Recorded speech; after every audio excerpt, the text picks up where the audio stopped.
দেখো বন্ধুরা, এই যে দেখো ওর মাসি ওকে তেল ঠেল মাখিয়ে এই যে দেখো রোদে শুইয়ে দিয়েছে।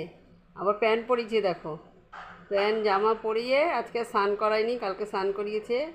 এই জন্য আজকে শুধু তেল মাখিয়ে এই যে দেখো শুইয়ে দিয়েছে। কি সুন্দর ঘুমাচ্ছে দেখো।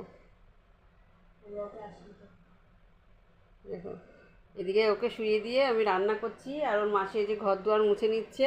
কোনো ইসে নেই, দেখো এই যে ঘর দুয়ার মুছে নিচ্ছে, বলছে মা ঘুমাচ্ছে ঘুমা, আমি ঘরটা মুছে নিই। আবার বোনকে ড্রেসিং করতে হবে, আবার ওর মাকে ড্রেসিং করবে, করে ঠোরে তারপরে একবারে ও স্নান করে নেবে।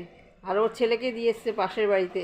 ওর ছেলে থাকলে তো এইভাবে ঘুমাতে দেবে না, খালি বোনকে চুমু খায়, পায়ে চুমু খায়, মুখে চুমু খায়। তোমরা সবাই আশীর্বাদ করো আমার নাতনিকে, ও যেন ভালো থাকে, সুস্থ থাকে। নাতিকেও করো, নাতি তো পাকা বুড়ো, নাতিকেও আশীর্বাদ করো, নাতনিকেও আশীর্বাদ করো। এক ঘরে ছেলে এক ঘরে মেয়ে, আমার তো আনন্দের শেষ নেই। তোমরা তো জানো বন্ধুরা যে নাতনিও পেয়ে গেছি, নাতিও পেয়ে গেছি, আর কোনো আফসোস নেই। দুই ঘরে ভগবান দুটো জিনিস দিয়েছে।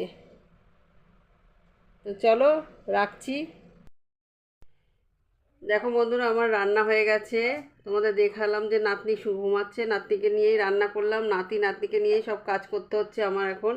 এই দেখো মাংস করেছি, এটা হচ্ছে বড় মেয়ে খাবে, আমরা সবাই খাবো। ঝাল দিয়ে করেছি, এটা মেয়ে, ছোটো মেয়ে খাবে না। ওর জন্য দেখো এই যে শিঙি মাছ করেছি, সব রকম সবজি দিয়ে শিঙি মাছ করেছি ওর জন্য, আর আমার ভাইয়ের জন্য শিঙি মাছ করেছি। ওদের জন্য শিঙি মাছ এনেছিলাম, তাই ওদের দুজনকে শিঙি মাছ করে দিয়েছি সবজি দিয়ে। আমার ভাইকেও দিয়েছি এইভাবে করে। আমার ভাই না ঝাল খেতে পারে, তবু ওকে ঝাল দিই না, তবুও আমাদের সাথে ঝালটাও খায়। আর এই দেখো লাউ শাক করেছি মেয়ের জন্য, কালকেও করে দিয়েছিলাম, আজকেও করেছি। লাউ শাকটা খেতে চায় না, জোর জবরদস্তি করে একটু খাওয়াতে হয়। সবাই বলে লাউ শাক খেলে নাকি বাচ্চা দুধ হয়, এর জন্য লাউ শাকটা ওকে দিই।